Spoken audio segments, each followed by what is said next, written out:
Who do we have the pleasure of speaking with? Ronnie. Tell us a bit about yourself, Mr. Ronnie. I'm 30 years old. I am from Poplar Bluff.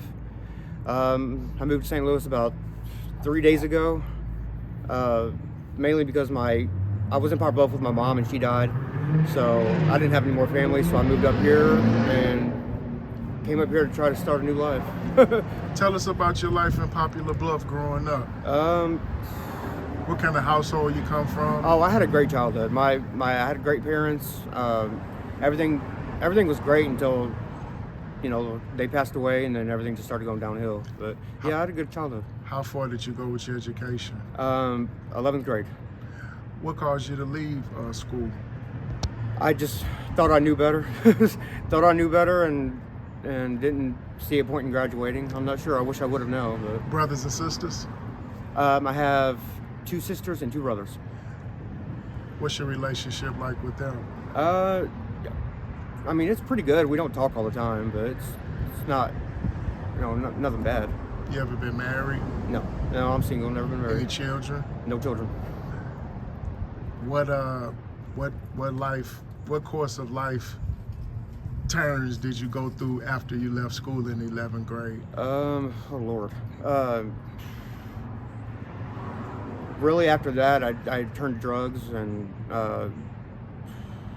that's really it. That's what got me homeless today, actually. Who introduced you to that lifestyle?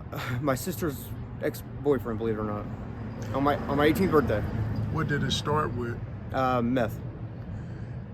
Did it progress or did it stay there? It stayed right there, yeah. Yeah, I never... What have been your battles like? What have been your up and down battles with that, going through that? It really hasn't been any up, it's all been down, but I've lost a lot of jobs over it, friends, family. What jobs have you had over your lifetime? Mainly fast food places. I was manager at McDonald's for like 6 years. Drugs took that from me, of course. I did a little bit of construction work, but that's about it. What's keeping you from working now, the toxic substances? No, actually right now it's my ID. I don't have an ID.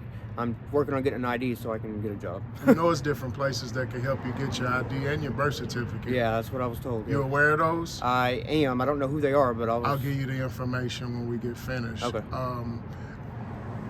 How's the transition been from Poplar Bluff to St. Louis? It's rough.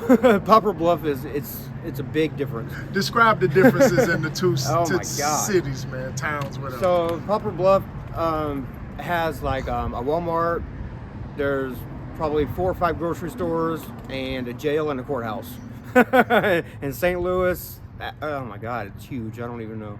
I walk around this. I could walk around St. Louis for an hour and then end up right back where I was at before.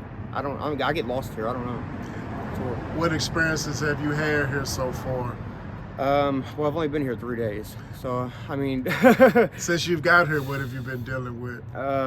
Really, honestly, a bunch of grumpy people. This city is full of nothing but grumpy people. Was the attitudes different in Poplar Bluff? Yeah. Like people they like at least smile at you walking down the road. These people, they look at you and like, what are you looking at? They're just so grumpy. I don't know what it is. I don't know.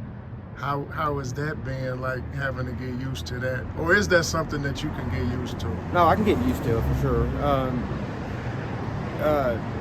There's a lot of fentanyl that goes around here too. I don't think I can get used to that, but I'll be all right. How do you stay safe dealing with the toxic substances, knowing that fentanyl is going around and they're putting it in everything, man? How do you trust? I got fentanyl testers. You got a tester? Yeah.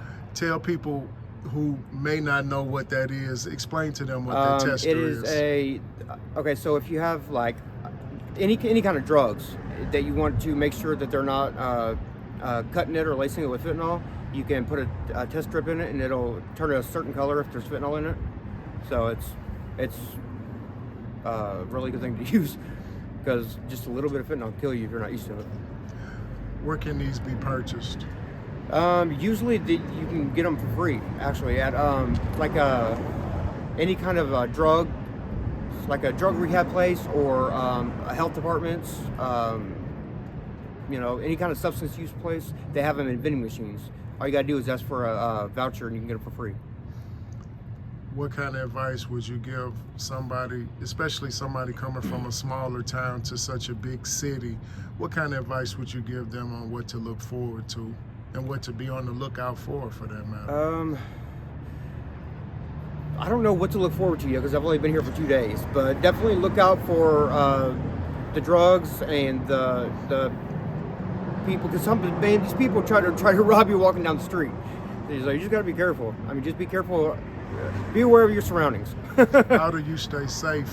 Or how have you been staying safe in the past 3 days? I keep to myself, really.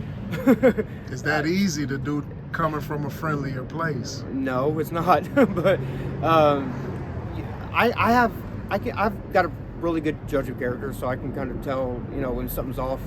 So if I think something's off, I just leave it alone. But yeah. Or your brother and sister or your family still in Popular Bluff? No, my 2 sisters live in Wayne County, which is like 45 miles from there. I actually have a sister that lives here. I just haven't seen her yet. But are you going to get in contact with her? Yeah. You have a good relationship with her? I do, yeah. I lost my phone, so I'm trying to get a phone so I can get in contact with her. How did you lose your phone? I don't know. It just fell out of my hoodie pocket. I have no idea where it went. Is it hard to keep phones out here? Yes, it is so hard. Why is it so hard? I don't know. I went through I can't even tell you how many phones I've went through in the past year. I don't know. Maybe it's just me. I don't know. I don't know. If you could go back in time knowing what you know and talk to your younger self, what would you tell them? Oh, God. For one, don't be stupid and leave the drugs alone, because that's really kind of ruined my life. That's really it. That's really the only, yeah, that's really it. Would you have stayed in school? Oh, yeah, school. Yeah, definitely, yeah. But I did end up getting my GED, though. So. Do you ever see yourself getting back into the workforce? Oh, yeah. And what would you like to be doing? Anything making money, honestly. I mean, I skipped a lot of my life. I am a felon too, so I can't do too much. I'm a felon. I got caught with drugs,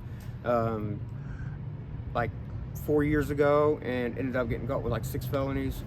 And I never went to prison, but I went to jail for like 6 months. There's a lot of felon-friendly job opportunities. Oh yeah, that's not a problem. And if you're not a stranger to work, you'll be okay, man. That doesn't hold you back. That's just an excuse for people who don't want to work. Right. Yeah, that's not holding me back at all. No, I'm just the only thing I really can't do with it is what I wanted to do which was be a registered nurse. I can't do that, but yeah, it's not gonna hold me back. If it's on the closeout, if it's anything that you want to leave us with, advice-wise, knowledge-wise, if you want to share anything positive, man, now's the time you could do it. Stay away from drugs. They're bad. That's all I got. That's really all I got. We appreciate you, Mr. Ronnie, man. We wish you the best. Thank you. Yep.